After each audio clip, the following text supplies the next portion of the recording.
So, welcome, Mike. Hello. My Thanks fourth. for thanks for having us. And me and the band, obviously. I'm representing the band, so to speak. This is Mike from Witchcross, the Danish heavy metal cult name. Uh, actually, you're more popular than ever, I think. This in at least in the around Europe, at least.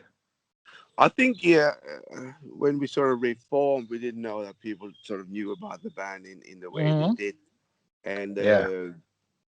so so you know we managed to spread the sort of word a lot now, and even the old album from 84 has had a surge in sale lately. Mm.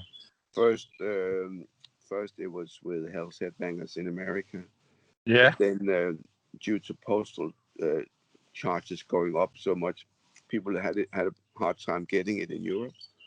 And then we made a deal with High Roller Records, Yeah. and they re-released and we said to them, why don't you do a complete uh, sort of identical release of the 84 version, so they did the cover correctly and everything. So there was a lot of pirate versions going around, obviously in the well, I presume it was in the 90s and early 2000s.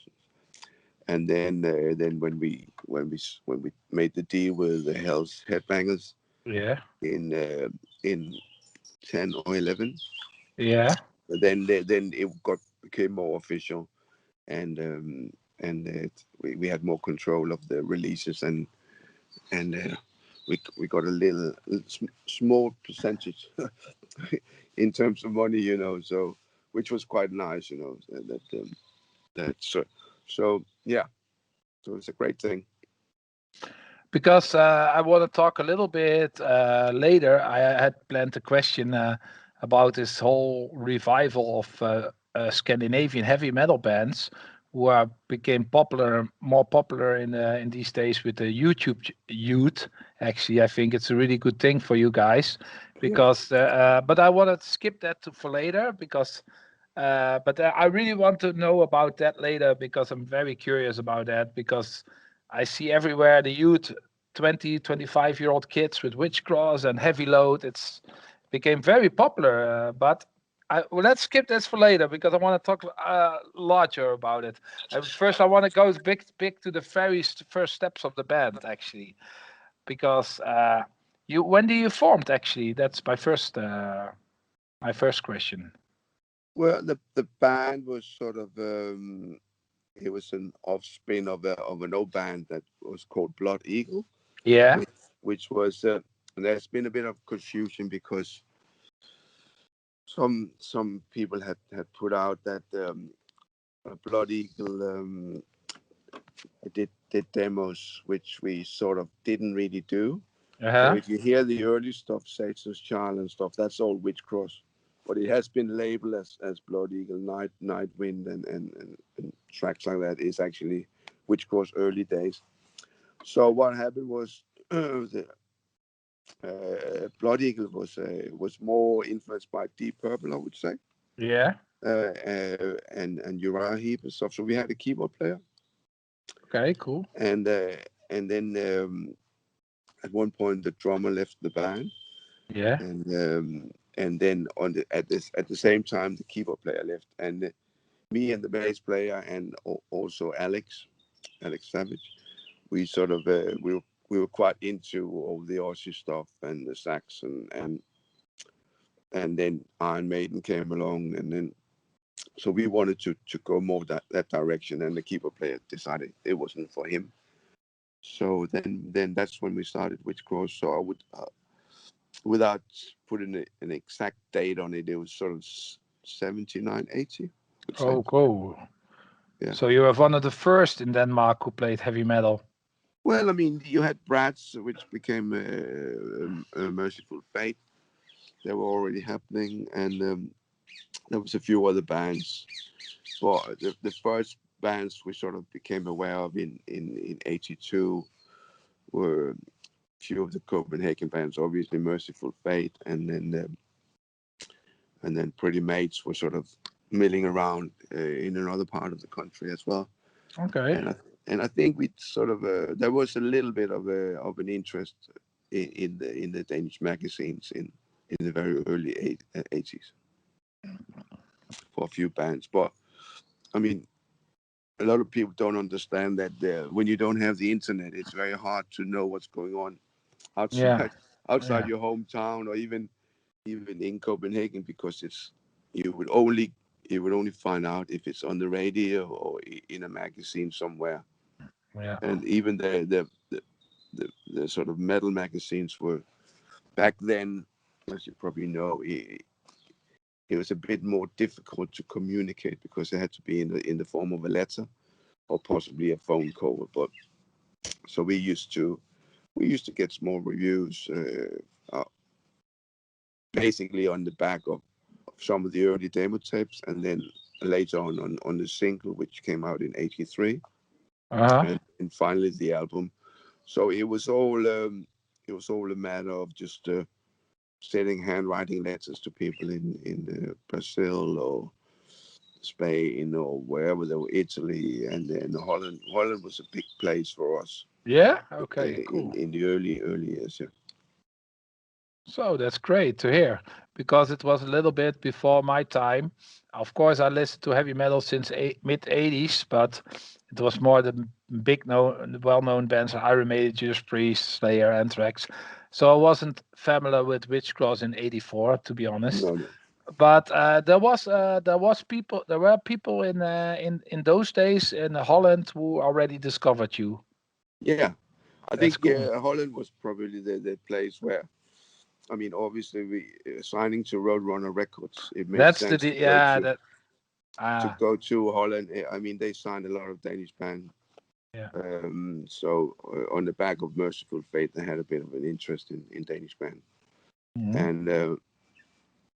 and they did offer us a deal on the second album, but our management at that time didn't think it was good enough, which in hindsight, I would say we probably should have done the album because we had a lot Yeah. of tracks ready, which has Roadrunner been, is a known label. yeah, Yeah. it was, yeah, and I mean, it got distributed throughout the world, and we sold a fair few copies back then, so, but, you know, and it's strange, these days, if you sell 1,000 copies, you're doing well, but back then you had to sell about 50,000 to even be considered for a new album. And I think we sort of reached about 20,000, possibly a little bit more, but that was not obviously not enough to get a big huge deal with a named producer involved and all that stuff. Well, I have the record and I'm gonna show you in a Yeah, moment. Then I give Maurice the space to ask the second question, and the second and the third, so I can learn it. It's in my stagiaire, as it's called. Like I don't know. Anyway, yeah, he already did some lot of interviews for an online magazine and web scene, and he did a lot. But this will his change his switch of career, maybe. So I give yeah. him the space to show you to put the next questions to you.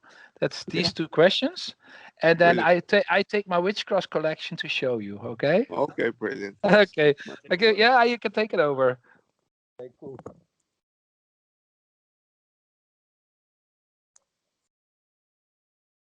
So I'm taking Yeah. over a little bit for now. So actually, the second question would be, what are your main musical influences when you started back then? uh, Or Back what then, were I at the mean, time, maybe? when we grew up, or if you liked heavy metal, it was Black Sabbath and it was Rainbow and Deep Purple, a bit of Uriah Heep, I would say, and but we also listened to other. Boston was a big band for me, and also Styx, and yeah, so it was quite. If you like music, you listen to a lot of different music. I mean, we were not just only listening to heavy metal, but later on, I think we became more because as as new wave of British heavy metal took form, that was the band. So we started listening to. I mean, one of my personal favorite is Angel Witch, Okay. which was big for me, and I like the more sort of, what should you say, the more occult side of Okay. Okay. Sure. the music. But with Witch Cross, I don't think it was. I don't think the rest of the boys sort of felt that we should go down that route. Okay. Cool. Well, we're talking. Matthias' question, talking about musical influences. Are there any 70s rock bands from Denmark who were an influence as well, or are there any? Because I don't know any, to be honest. So. Well, there was a band called Gasoline. They were quite big band. It was probably the biggest rock band in Denmark. Okay. They did huge concerts, Okay. but a lot of it was they sang it in Danish, which was fine. But it was sort of the only big rock band. There was quite a few bands, but not sort of not really rock. Okay. Okay. No. So yeah. Okay, cool. And talking about then your career over the years, have your musical influences changed over the years a lot? Maybe was it kind of broadening towards many more things, or maybe even telling, okay, now I have enough of heavy metal, I want we to go to another direction. Was there any change throughout the years? I think when we started out, it was very much we wanted to be the new Judas Priest, Iron Maiden. So that was NRC, and there and then there was a lot of new music that came out sort of mid '80s, which probably more the hair rock stuff and AOR stuff.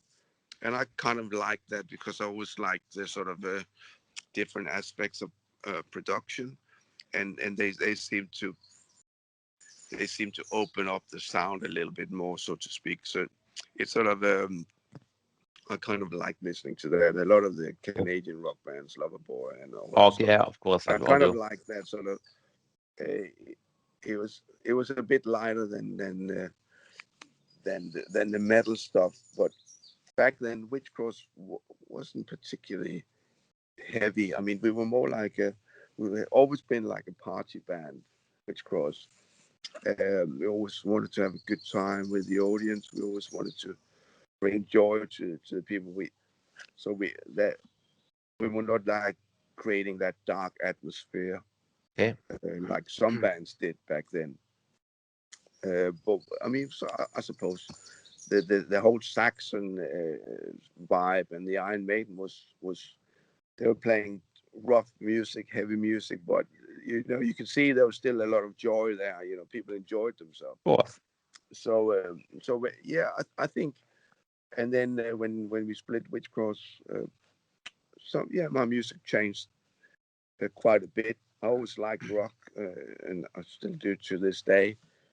Possibly I picked up a little bit more on the rock stuff again the last couple of years, and since going to festivals, I always try to see the other bands play and pick up on new things.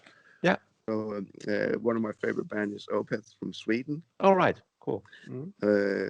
And which is very different to Witchcross, obviously, but and the other one, another Swedish band, is Ghost. So they are my two favorite Okay. bands. Seeing them live together, Ghost in Eindhoven, Yeah, Dynamo 2 years ago, live. Yeah, on I stage. saw them at Wembley on the same tour. That was very very Some good. like them, some don't, but they are interesting for sure. Yeah. Yeah. Great.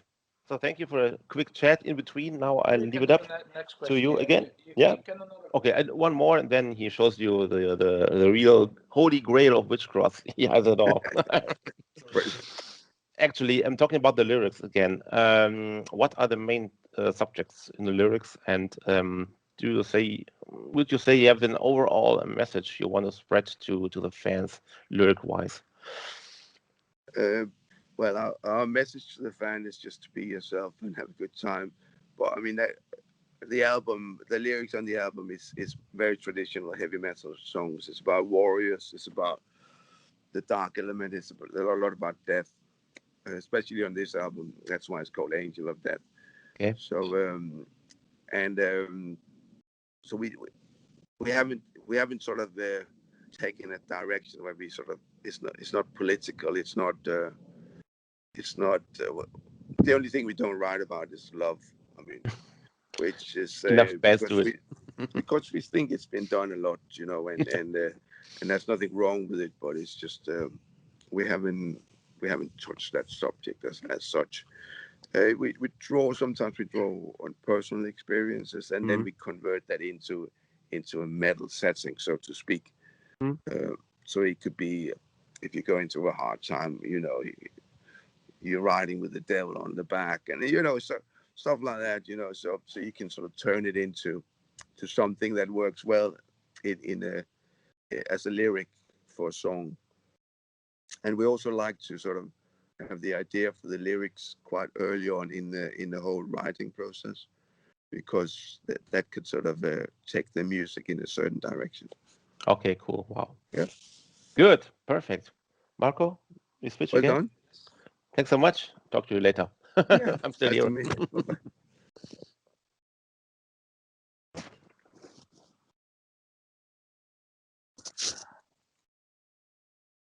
So I'm back again. Yeah, you're back, Michael. Yeah, I also have a CD from your AOR band. Is that correct? Oh yeah, yeah. Yeah, which but I couldn't find it, and I could find this. Wait, the original one, I think.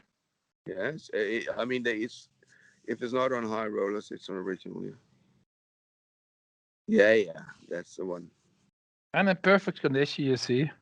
That's And very good. I don't even have it myself. So. no, No? okay. And I have this one also. I bought it this at the Very Heavy Festival, where we're Yeah, gonna talk I about remember later. that. Yeah, when we talked to you. Yes. So, and the AOR band, what was his name? Harlot? Harlot, yeah, Harlot. Yeah, they had one small hit, right? Yeah, so much for happy endings. I think it's the one you're referring to. Yeah. But let's skip to the Very Heavy. Yeah, Uh, let's keep to the heavy stuff.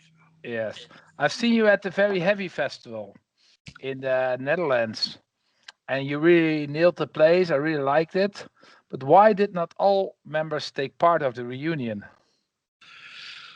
Uh, when we sort of when we wanted to do the reunion, we all got together for a meeting Yeah. about what we could do about it, and I don't know if you're aware of what Alex Savage is doing now, but he is a DJ on the Danish radio, national radio. Okay. He's quite a sort of, wouldn't say celebrity, but he's a very known person in the Danish media. Yeah. And after Harlot, he created his own band called Savage Affair, and they had a few #1 hits on the radio. Okay. So he went off in a slightly different direction. Now he's playing almost like folk music. Danish folk music. Well, it's based on American sort of tradition. So it's yeah. Oh. Well, he also plays in a couple of other bands, but sort of quite acoustic based. Yeah. He was a singer in a Led Zeppelin tribute band as well. Okay. And I worked with him in a rock band as well in 2013. Okay. So we're still very close friends. But he said to me when we did the reunion, he said he would do it if I forced him to do it. And I thought, I don't want to force somebody to do the reunion. And he said, you know, obviously I'm there if you need me, but if you've got somebody else in mind, it'll be fine. Oh, you have And a great singer now, eh? I already knew Kev Moore from other bands. And we had worked on music before, writing music and stuff. And I thought he was great on stage. He had a good way with the audience. Yeah. So I asked him to join us, and then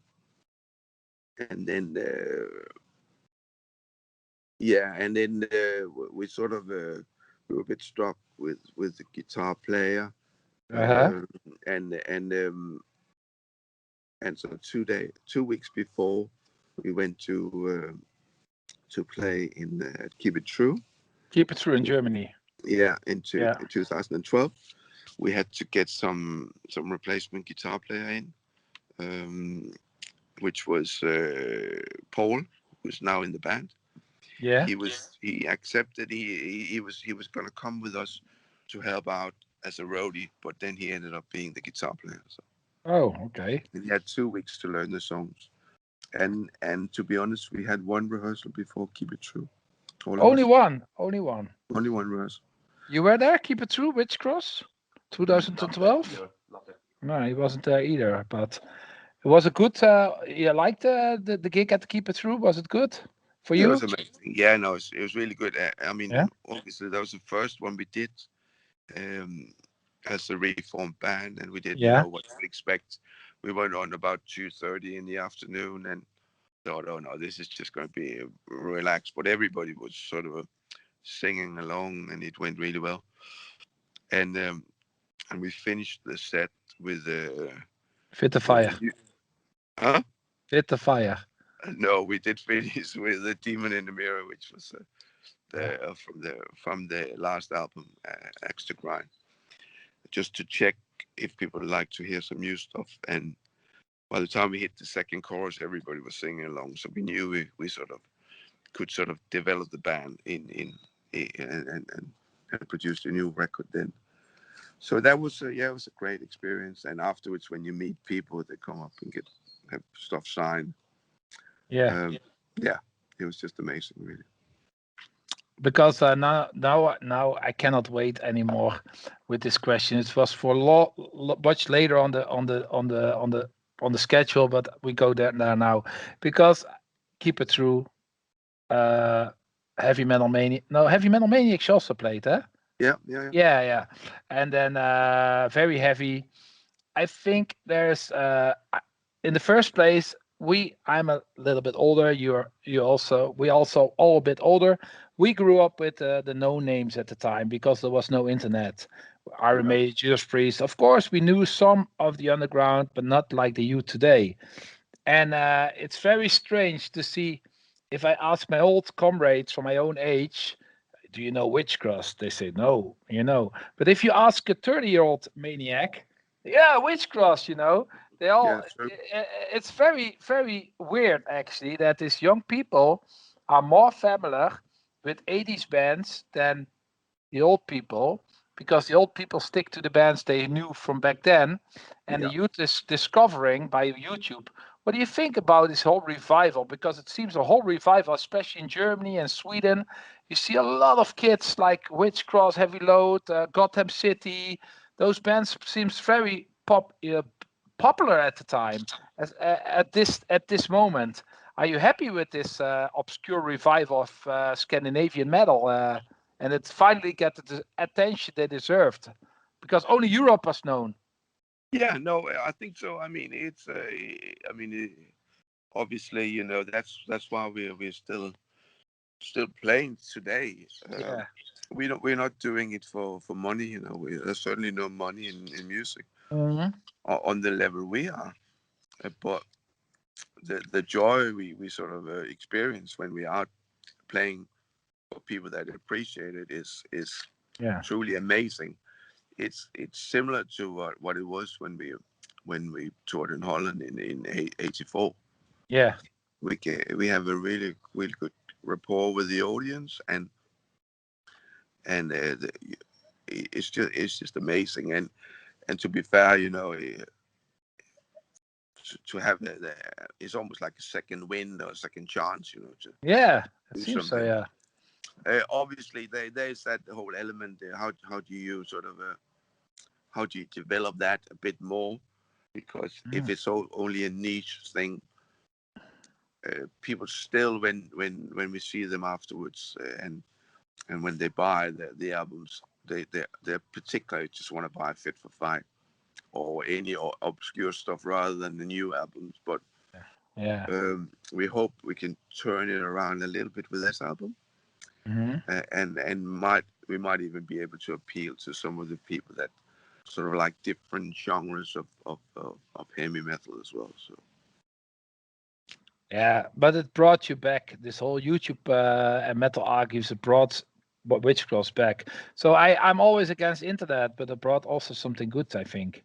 Yeah, no, I think that you know, I'm the same. I don't particularly like that whole thing, but uh, it's been good for us, Yeah. which is, you know, and there's some personal sides to it, which is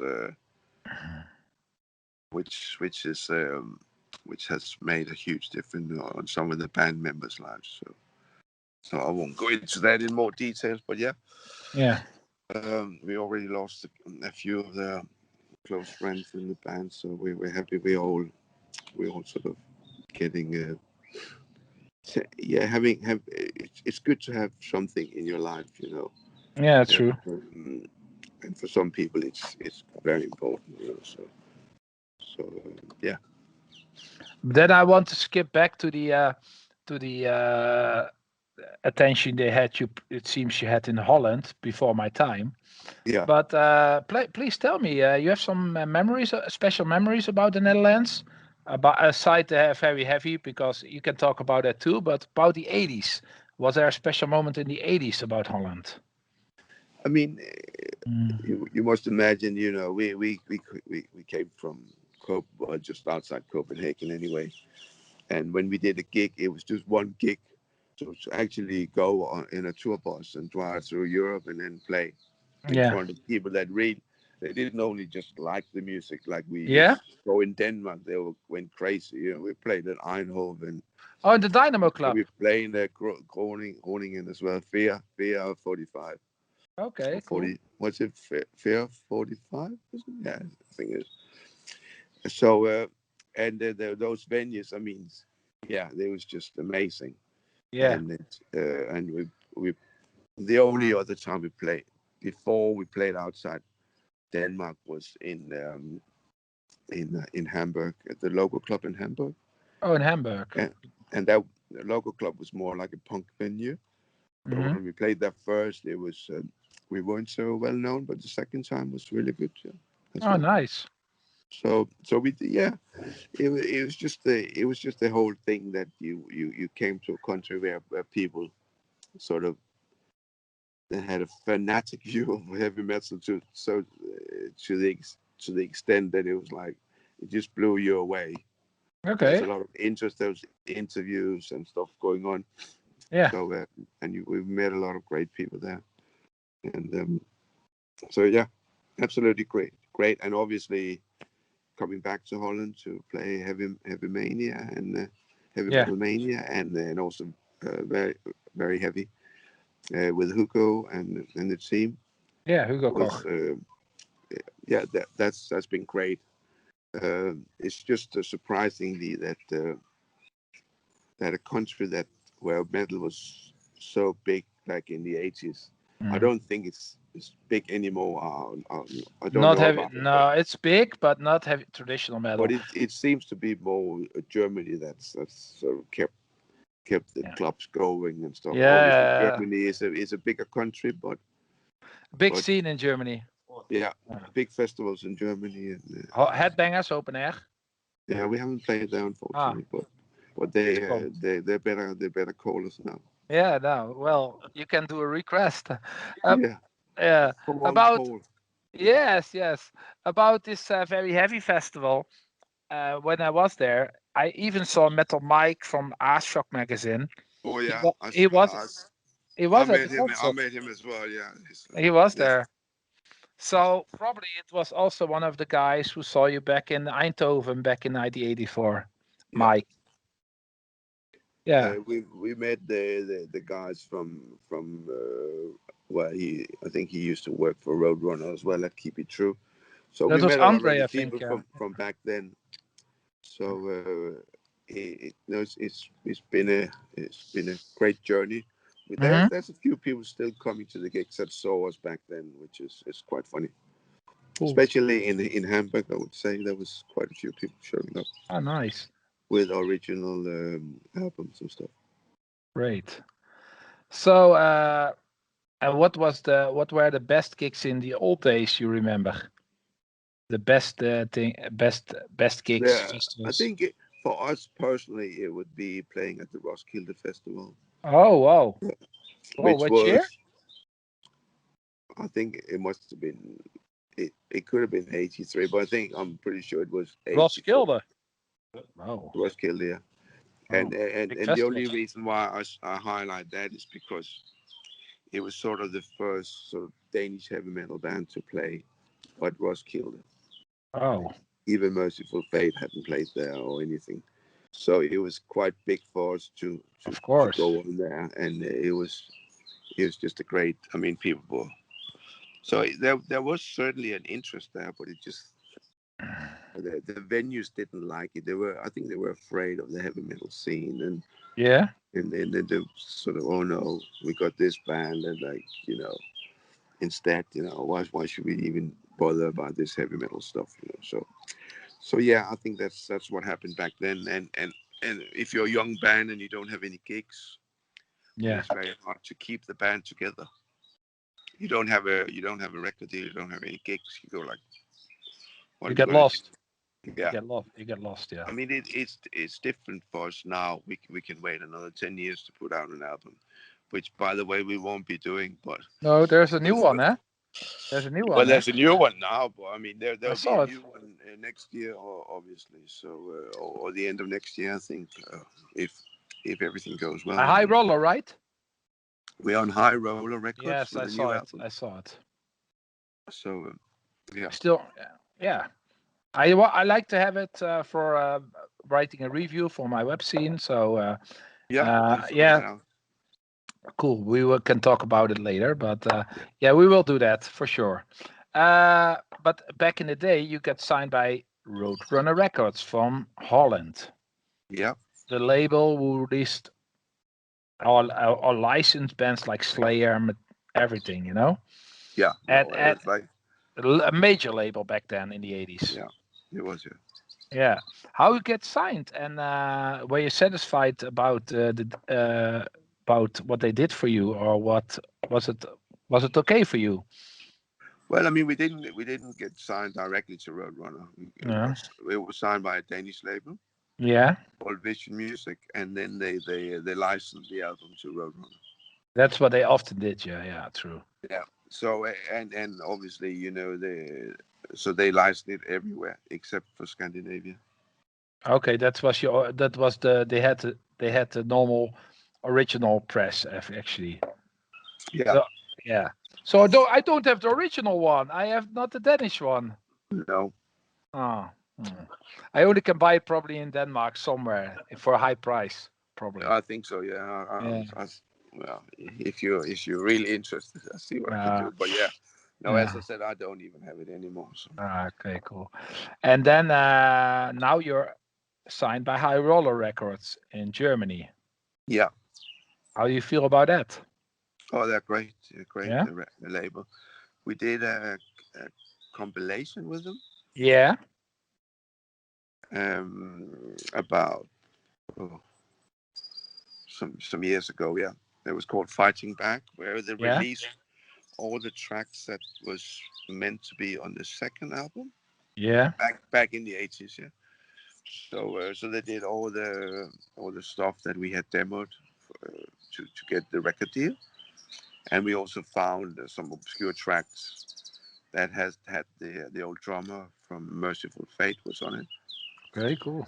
and the guitar player from Merciful Fate, and me and Alex. So that was quite it was quite nice to do that release, and then we sort of talked about doing Fit for Fight re-release as well, which they did.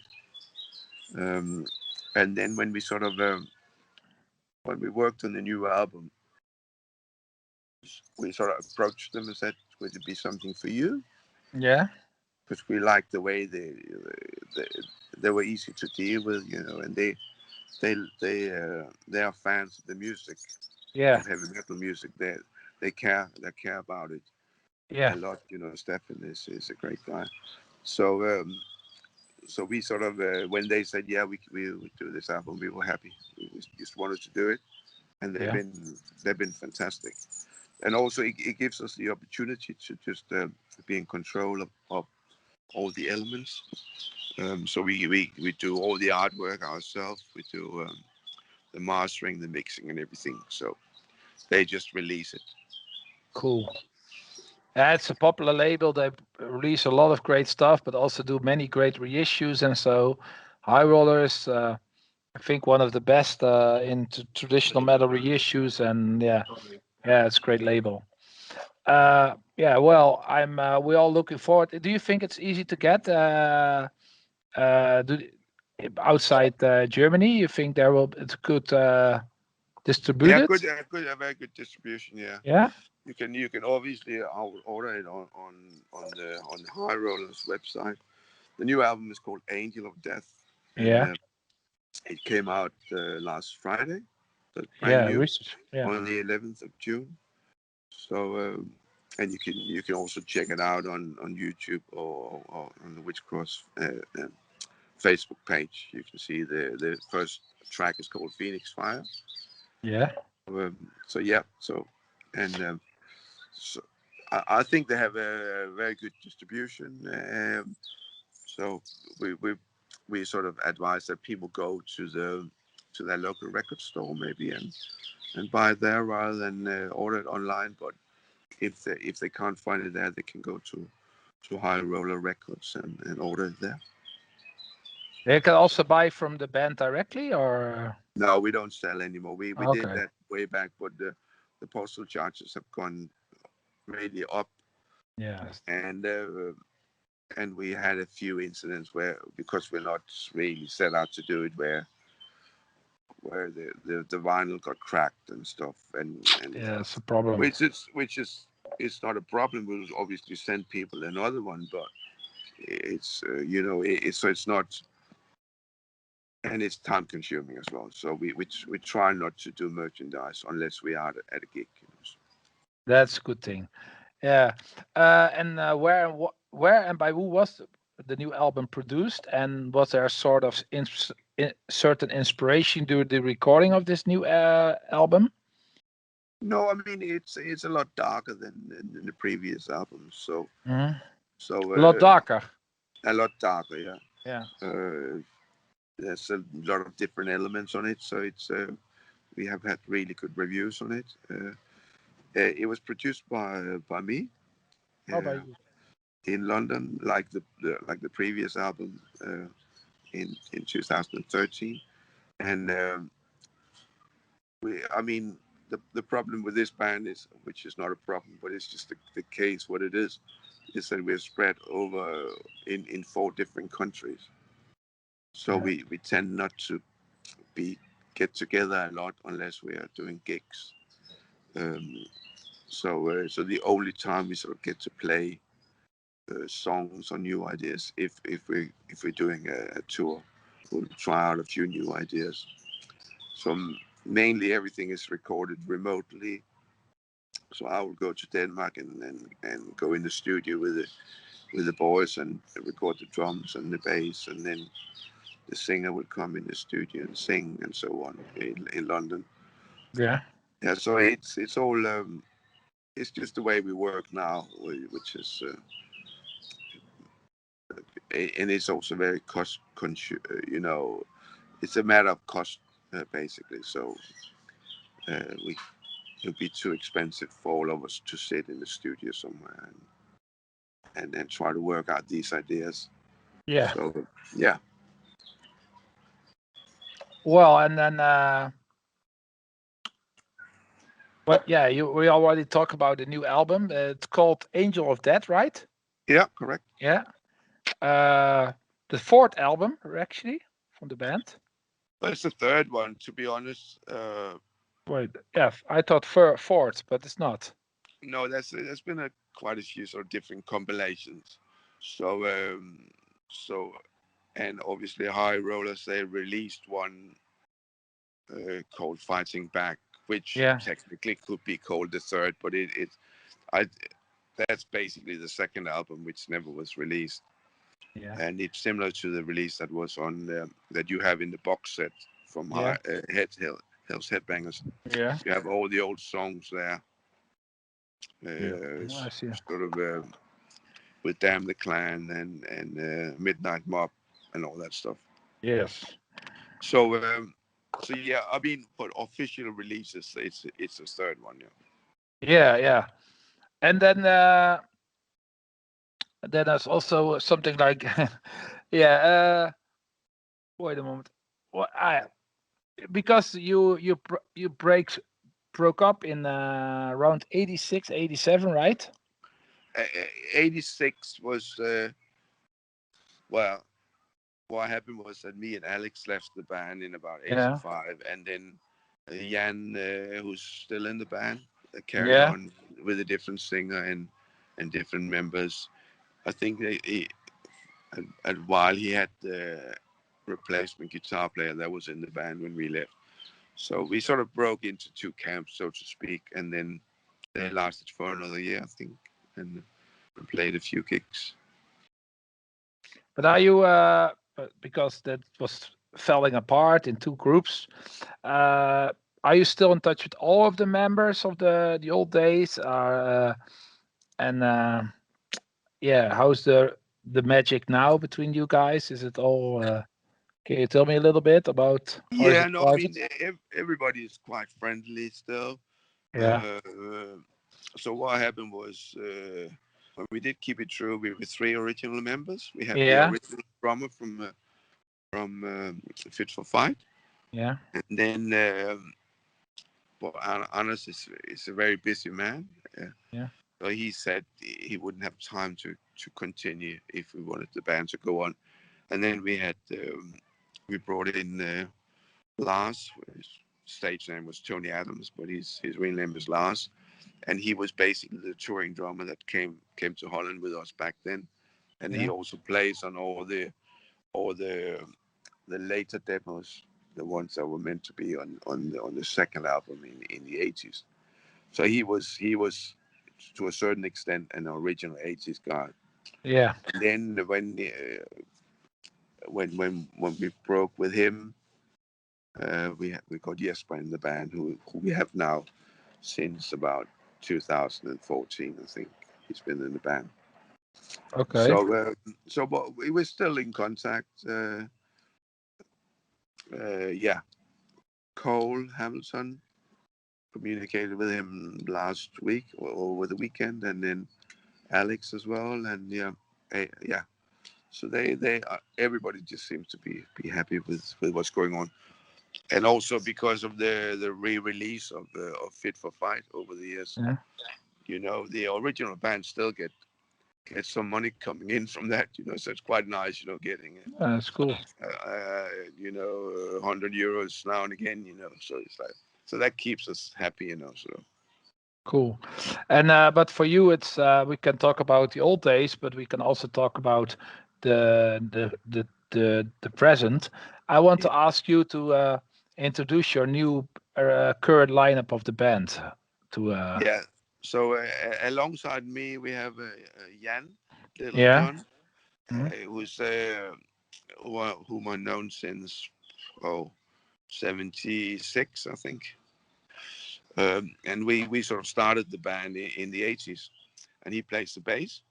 Then then we have my good old friend Paul, who's the other guitar player, who I've Yeah. also known since the early days. We actually offered him to play rhythm guitar in Witchcross in 80 or something. He used to work in a shop across the place where I worked. I used to work in a bank, and he Oh. would come in, and then he would hand in the money from the shop, and we would talk. And somebody said, "Oh, well, you know him? I think he's a guitar player." And we sort of talked together and became friends. He never joined the band back then because it wasn't his style of music. But so he's the other guitar player in the band. And then we have Kev Moore, which Yeah. again is a friend of mine. We played in a few bands in England. Kev lives in Spain, Yeah. so he used to travel to England to do the shows. Um, and finally, we have the new drummer, who's called Jesper, who's Yeah. done a fantastic job on the new album. So yeah, so that's the lineup. Cool. And you broke. The band split up in the mid '80s. What have you done during those days in between? What have you done in between, like Harlot and stuff? Yeah, first I was in a band called Harlot with the Witchcross singer Alex, Yeah, and then and then in about 1990 I moved to London. yeah, I split up. I went with the drummer of Harlot to London, and we sort of we had a version of Harlot in London, and did a small tour, and then we sort of went separate ways, and I had a band called Storm Island, yeah, and then I played in a lot of different pop bands and cover bands, yeah. and then for a while I was a guitar player with Les McEwen in his Bay City Rollers, so I played a lot of different style of music. So yeah, so I've been lucky to actually to make a fairly good living out of music, surviving, so to speak. And then, yeah, I play anything from acoustic guitar to sort of more cover based rock and all Yeah, that stuff. Yeah. So yeah, a lot of different things. I also write a lot of music, yeah.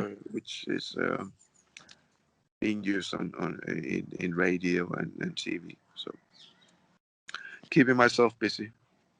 Cool. Because you talked that you produced your own album, but you Yeah. also produced other bands on for business, like doing other bands, or just your own band. What I tend to do, I have produced a few albums, but nothing sort of famous or anything. Uh, But I mainly sort of produce people's songs yeah. rather than albums. So they would. It's mainly singers that need some help in producing songs. So that's what I Okay. do. Cool. Now I give Maurice three more questions, and then I do the end with you. The last question is for me, and then I give him the space to So to to make tell me three what. more questions, Okay. and I do come back at the end to finish this chat with you. But I give my Okay. friend Maurice now again a chance to do something. I give him to you, and Which one? well, add something if you something in mind. Just add something. Go wild, guys.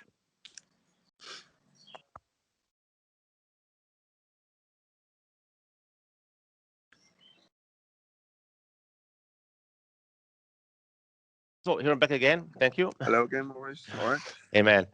So actually, yeah, talking about now, actually, what are your daily jobs right now? What are you doing? Are you married? Do you have a family? Maybe you share your passion for music as well. Yeah, I'm married to actually a singer. And we have two girls. So Okay. as I said, I live in London. Yeah, cool. I try to do as much music as I can, but Yeah, I'm also in the sort of building trade. I do small repairs for people and sort of handyman is what it's cool. called over here. So, Actually, yeah. do you live in London town, or somewhere No, outside I of live town? in London, south of London. Yeah, Okay, cool. close to Crystal Palace football ground. Okay, it's Few interesting. people like football. Yes. Yeah, I've been to London actually 3 years ago, or something for work. Or 4 years ago, it was in Hazel Harlington area. Oh yeah. I worked there for so yeah. London has changed quite a bit too, huh? Yeah, it From has. Yeah, when we first came, it used to be you would have rock clubs every night of the yeah, week, and exactly. we would go there, and it Yeah, was a big party on the rock circuit. That is not there anymore. yeah, So yeah, and then you would have bands on 3 or 4 nights a week. In you could always find a good band yeah, to go and yeah. watch. Yeah, So, yeah. I mean, the but Camden area, there's still something going on.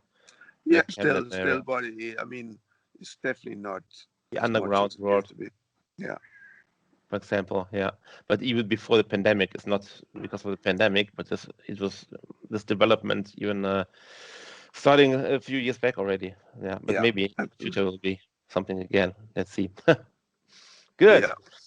Yeah. Yeah, and just quite please name us the top 3 Euro metal bands of all time. What do you think? Well, I That sort you of unfortunately I already mentioned two Swedish bands. So, but uh, I mean, when we in the back in the days, if we're looking at European bands, it would be Halloween and Accept, I suppose, were big influences. Germany. Uh, and even the sort of early days of Europe was quite nice, you know. Yeah. And then you have TNT from Norway, Oh yeah. great Oh band, yeah. Great. Great. and then obviously Opeth, which is Yeah. one of my favorite bands, and Ghost. So that's more modern, Okay. I Yeah. suppose. So yeah, and yeah, I would Yeah. say that's it. Yeah, Okay. Cool. yeah. Actually, me personally, I would add one very big Danish band that Oh I yeah, like ever since is of course Pretty Mates. oh yeah, pretty much. Yeah. I I mean, I like them very much. we shared the stage with them a few times in the early years, Okay. Yeah. and we're quite close with them still, Yeah. you know. And they're still going strong. Hopefully Yeah, some health issues, I think, but yeah, no, hopefully he it's will very get over it. nice. Yeah, And hopefully I Ronnie love, will recover, but yeah. yeah, great band. Good. Yeah, then for me, the last question would be, what are actually your future plans for starting from now? Now everything is opening slowly again. Seems like something is moving again. Are you planning maybe a little tour or a little gig or something, if possible? Yeah, with this whole shutdown, it has messed up a lot of things, obviously, and that includes a lot of festivals keep moving a year later, but they keep the same lineup, Mm. which means that we weren't booked to play last year because we didn't have the album out then, and so we're not booked to play this year, and so we're not really booked to play the year after this. Okay. But we'll plan to do a tour in 2022. We might do one or two smaller gigs in our home country, Denmark, Mm. later this year. But it does look like it's going to be 2022. So Yeah. in the meantime, we'll carry on writing music, and hopefully at the end of 2022 we'll put out another album. Perfect. Perfect. Yeah, we're looking forward to it. Marco and me for sure. I mean, the others as well. And if you come to Germany, Holland, wherever, sure we will Yeah, meet. we'll definitely come Sure to we will meet. Germany and Holland. We sort of can't wait. Perfect. Perfect. Perfect. Yeah, thanks for your time. Actually, for me, Thank it was you. quite a spontaneous thing to fit in. Thanks, Marco, for letting me. And You have to very earn it. proud You have to. to talk to. Great. Yeah, of course. Yeah, yeah. That's a very Thank good you very much for introduction. Thank you so joining the much. interview. And nice Excellent. to meet you, Morris. Thank you. Nice to meet you. Yeah. And one last word to Marco, and then see you soon. Okay. Okay. Thanks, you. Thank you. So,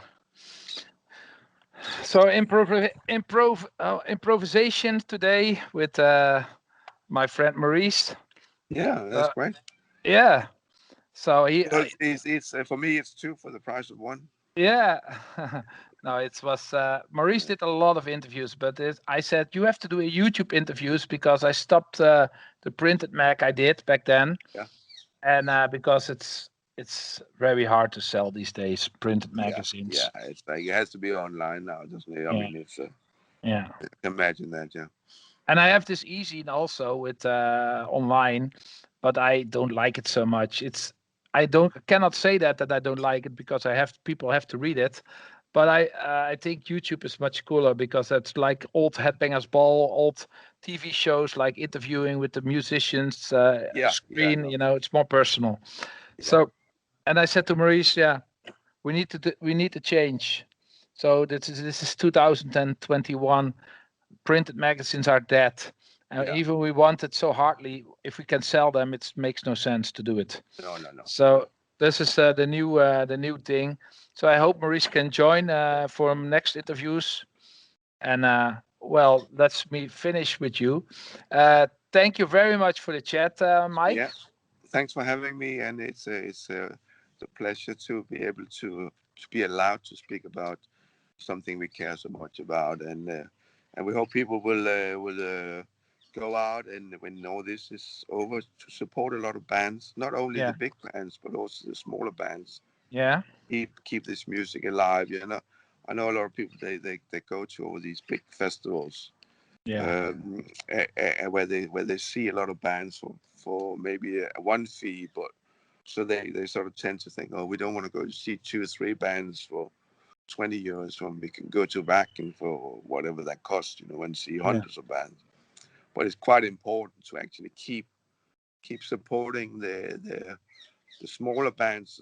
Otherwise there won't be a future in this. Um, you know, the, when Ozzy dies and Rob Halford dies, and Bruce Dickinson dies, or whatever, Steve Harris, then that's it. There's no more heavy metal music. We need to build the new talent Yeah. of not only the old guys. I mean, we are lucky, but for the young Yeah. bands, they need to have a good base to grow Yeah.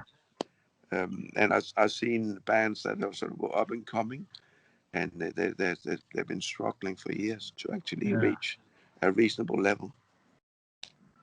Are there some young bands now? Now it's your chance because Well, I mean, so young bands you like or no? Do you think they I need mean, I like Lucifer's Hammer. I Lucifer's like Hammer? Toledo Steel, which Toledo are, still from you know, England. Yeah. and I was quite surprised by Seven Sisters, Seven also Sisters. English band. London, London, huh?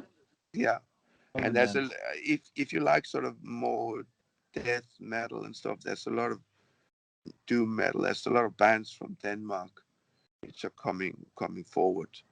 There's a great Danish band called Defecto. Yeah. They're all, I mean, an awesome band. You need to check them out. Um, I mean, they're fantastic musicians. They opened up Mhm. for Metallica in Copenhagen, and Mhm. they're great. They're called Defecto. So Mhm. check them out. Yeah. And there's also like bands from a lot of Swedish bands who are very copying the old days from the 80s, like bands like Yeah. Helvetet Sport, Yeah. Yeah. Exactly. Old in Solitude, of course. Yeah. What's that? The other band from Sweden, Yeah.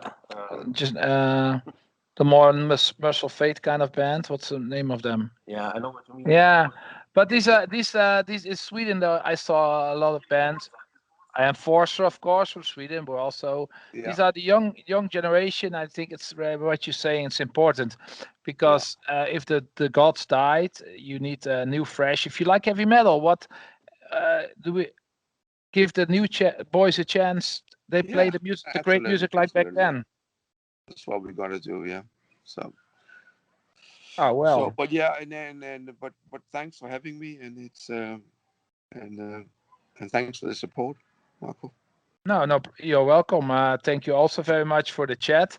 I hope we meet at the concert, like Maurice also said. We Yeah, are we often will. on We the will. road. We will. And I also want to ask you after the thing how I can get a promo for the new Witchcross album because I would love to make a review of it. Yeah. Or No. Maurice No. can do it, Absolutely. or we can do it. Yeah, We can do that. Yeah. yeah, Absolutely. that would be But cool. And then we write a good review of the new album or a bad one, whatever. yeah. No, good Hopefully a good one. one. But Yeah, I yeah. hope. Yeah. Okay. Okay. Thank you very much Thank for your you. time, Mike, and see you on the road. See ya. Bye bye. Bye.